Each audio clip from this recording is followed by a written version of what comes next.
먼저 어제 주제를 잠시 되짚으면 좋겠습니다. 고뇌라는 주제였지요. 이 고뇌의 헬라어인 아고니아로 요약을 시도했었는데 한 부분이 정확하지 못했어요. 다시 정리해 봅니다. 아무 고민도 괴로움도 없는 고요와 평안함이 목적이라면 네가 아직 나를 잘 모르는 거다. 아서라 십자가 지고 나를 따르라. 이렇게 아고니아를 머리글로 해서 어제 설교를 좀 요약해 보았었습니다. 오늘 특세 3일째 주제는 침묵입니다. 여러분은 침묵이 잘 되십니까? 아니면 말로 치고는 못 사는 쪽인가요? 우리 속담에 말 한마디로 천냥빚 갚는다라고 합니다. 이 속담을 못마땅해 하는 곳이 있는데 은행과 대부업체라고 하지요. 어쨌든 속담의 뜻은 말은 사람을 움직일 수 있다. 말은 힘이 있다. 말은 중요하다라는 것입니다. 고대 그리스에서도 말이 중요했습니다. 언변 좋은 이들이 여론을 주도했습니다. 중요한 결정을 이끌었습니다. 선동하기도 했고요. 수천 년이 지나 오늘 이 땅에 여전히 말로 선동하는 정치가 통하는 걸 보면 말은 무섭습니다. 제가 노회에 참석을 해보면요, 언권 회원 그룹이 있습니다. 은퇴한 분들이기에 노회의 정회원은 아닙니다. 그러나 발언할 수 있는 권리를 갖고서 노회에 참석하는 분들이 있어요. 다른 권리보다도 말할 수 있는 권리가 중요한 거구나 라는 것을 제가 알게 되었습니다. 노회까지 갈 필요는 없습니다. 지인들이 모여서 이야기를 나눌 때도 이렇게 되곤 하죠. 나도 말 좀 하자. 니들만 할 말이냐? 막 그러면서 자기가 말할 기회를 얻지 못하면 다른 지인들만 막 앞다투어 말을 하고 있으면 못마땅해지는 겁니다. 우리는 어렸을 때도 말빨 세면 은근히 이기는 그런 룰을 갖고 있었습니다. 설레게 한 사람에게 관심이 있다고 좋아한다고 말하지 못해서 후회하기도 했었고요. 재판정에서는 유죄가 확실한 피고인에게도 어떤 기회를 주는지 여러분 아시죠? 최후 변론의 기회를 부여합니다. 이와 같이 말한다는 것은 중요합니다. 그런데 고난의 자리로 나아가시는 예수님은 말을 점점 줄이십니다. 말할 기회에, 그리고 말을 강요당할 때에도 침묵하시는 경우가 많습니다. 그게 대부분입니다. 무지하고 부당한 언행에 꾸짖고 변론하시고 칼같이 말씀하시면 좋을 텐데 그렇지 않으신다는 거예요. 이와 같은 예수님의 모습을 이 아침에 주목하려고 합니다. 예수님의 침묵입니다. 때는 6월절입니다. 예루살렘의 6월절 시기는 상당히 추울 수 있다는 걸 우리가 기억하면 좋겠어요. 공간은 큰 저택의 뜰입니다. 마당입니다. 옥외 공간이라는 거예요. 54절과 55절을 다시 보면 예수를 잡아 끌고 대제사장의 집으로 들어갈새 베드로가 멀찍이 따라가니라. 사람들이 뜰 가운데 불을 피우고 함께 앉았는지라. 베드로도 그 가운데 앉았더니라고 합니다. 우리 예수님이 끌려왔습니다. 대제사장의 저택으로요. 큰 뜰을 가진 집입니다. 그쪽 한쪽에 예수님이 붙잡혀 있습니다. 기둥 같은 데다가 아마 묶어 두었던 것 같아요. 분위기가 험악하기만 합니다. 한편 불을 피웠다는 건 쌀쌀했다는 것을 알려줍니다. 베드로는 불을 쬐는 사람들 틈에 지금 있습니다. 그는 온기를 누리지만 예수님은 한기를 온몸으로 느끼고 있습니다. 저는 이 대목에서 상상을 좀 해보았어요. 베드로가 그렇게 용기 있다 그러고 장담하는 베드로라면 손난로라도 핫팩 있잖아요. 그거라도 얼른 가지고 예수님께 달려가서 손에 좀 쥐어드리지. 자기만 불 쬐고 있는 건 너무 모양 빠진다. 저게 정말 수제자라고 할 수 있는가? 라는 생각이 스쳤습니다. 어쨌든 제사장의 뜰에 구금된 동안 우리 예수님이 겪으신 일이 63절부터 이렇게 기록되어 있습니다. 지키는 사람들이 예수를 희롱하고 때리며 그의 눈을 가리고 물어 이르되 선지자 노릇하라, 너를 친 자가 누구냐 하고 예수님 눈을 가리고 자기들 마구 때리는 거예요. 여러 명이서.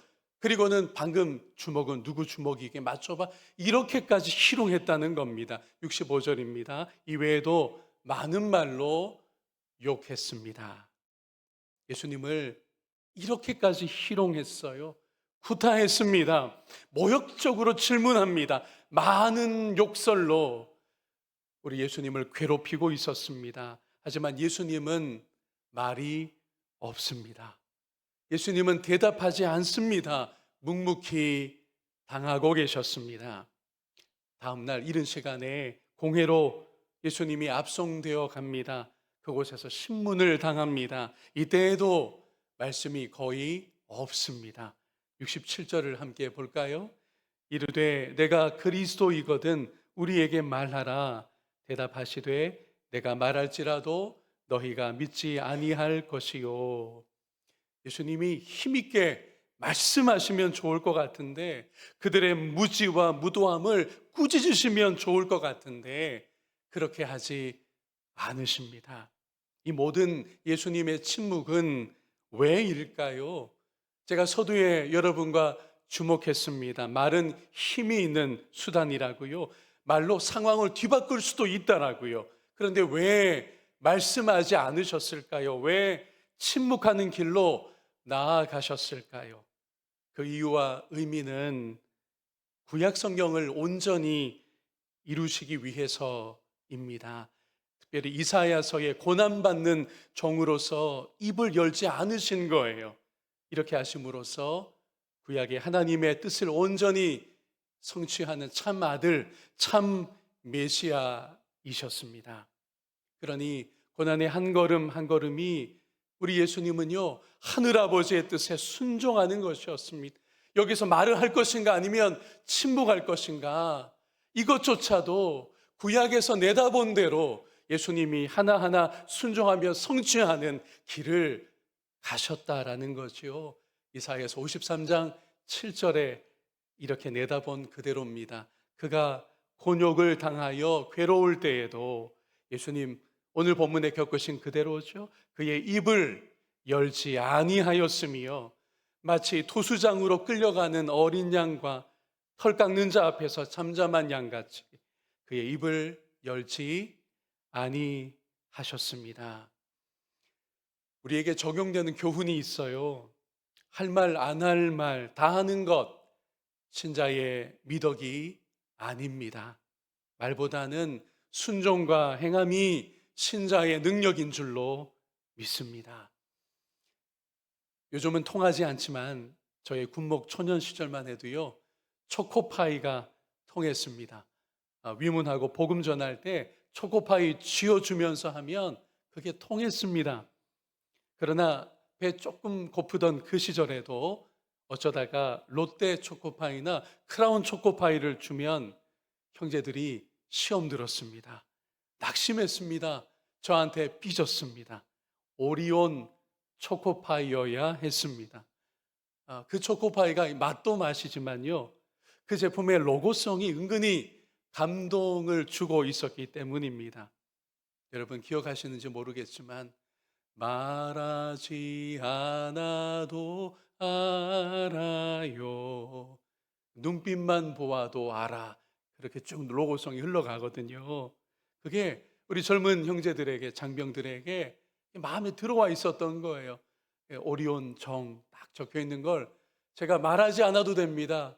저 전방에 간밤에 눈이 엄청나게 와서 철책으로 보급로가 다 막혀버렸는데, 끊겼는데 그거 눈치 우는 새벽부터 투입돼서 온몸이 꽁꽁 얼어 있어요. 제가 뒤에 군종 형제가 초코파이 상자를 들고 뒤따르고 그 뒤에 초코파이 수많은 상자를 싣고 있는 트럭이 뒤따르면서 우리 형제들 하나하나 그저 제가 눈빛만 보내는 거예요. 말할 필요가 없어요. 그러면서 단 하나 정이라고 적힌 초코파이 하나 손에 쥐어주고, 그래도 온기가 남아있는 제 손으로 덥석 잡아주면 이미 다 말 없이도 통할 수 있었던 것입니다. 예수님께서 그런데요, 베드로에게 눈빛만으로 말씀하시고 있었습니다. 베드로가 예수님을 부정한 직후였습니다. 60절과 61절인데요. 베드로가 이르되 이 사람아 나는 네가 하는 말을 알지 못하노라고 아직 말하고 있을 때에, 이게 세 번째 예수님 부정한 거예요. 닭이 곧 울더라. 61절 여러분 읽으면 좋겠습니다. 주께서 돌이켜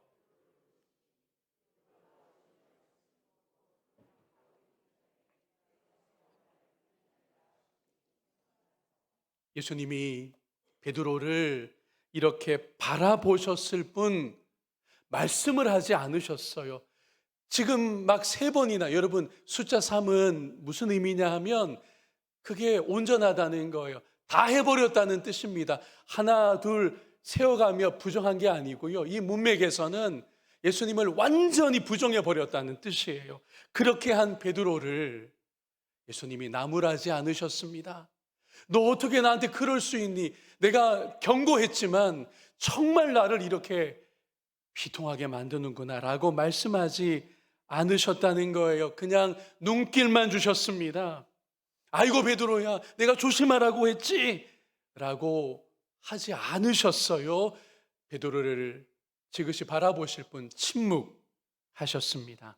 여기에서의 침묵은 또 하나의 의미를 우리에게 알려줍니다. 이겁니다. 베드로의 연약함, 우리의 연약함을 이해하신다라는 의미가 있습니다. 또 베드로의 배반을, 우리의 배반을 용서하신다라는 예수님의 침묵의 의미가 드러나고 있는 것입니다. 찬송가에도 있지요. 우리는 주님을 늘 배반하나 주 널 위해 비시네, 주 널 위해 비시네. 우리 예수님의 긍휼입니다. 예수님은 기다려 주십니다. 본문은 베드로의 침묵도 보여주고 있어요. 그의 침묵은 예수님을 모른다는 비겁함이었습니다. 그의 침묵은 예수님과 상관없다는 부정이었습니다. 베드로는 얼마 전까지만 해도 예수님께 장담했습니다. 말 잘하던 베드로였습니다. 말빨이라면 그것조차도 수제자였던 베드로 아닙니까? 33절에 단적으로 그가 이러했었습니다. 그가 말하되 주여 내가 주와 함께 오게도 죽는 데에도 가기를 각오하였나이다. 그러나 지금 예수님이 이제 제대로 고난당하시기 시작하자 베드로는 오히려 입을 다물고 있습니다. 한편 베드로의 침묵을 깨뜨리는 뜻밖의 존재가 오늘 본문에 등장해요. 그게 누구냐, 무엇이냐? 그게 닭입니다.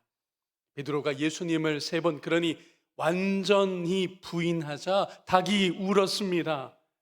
닭의 울음소리를 여러분 아십니까? 꼬끼요잖아요. 저에게는 이렇게 들리더라고요. 어제 설교 준비를 하는데 요노마 이렇게 들리더라고요. 꼬끼요가 요노마로 베드로에게 들렸을 것 같아요. 그 소리에 베드로가 통곡하기 시작합니다. 회개하기를 시작합니다. 이것조차도 우리 예수님의 섭리였습니다. 이 아침에 우리에게도, 저와 여러분에게도 예수님은 말씀 없이 물끄러미 시선을 주시고 있는 줄로 믿습니다. 너의 연약함 괜찮다 라고 하는 예수님의 시선입니다. 이 아침 우리에게도 따스하게 예수님은 눈길을 주시고 있습니다. 그건 나와 함께 가자, 나를 따라오너라 라고 하는 메시지의 눈빛입니다. 평생 그분과 동행하는, 말없이도 얼마든지 눈빛만으로도 우리에게 많은 것을 알려주시는 예수님의 뒤를 따르는 저와 여러분이기를 주님의 이름으로 축복합니다.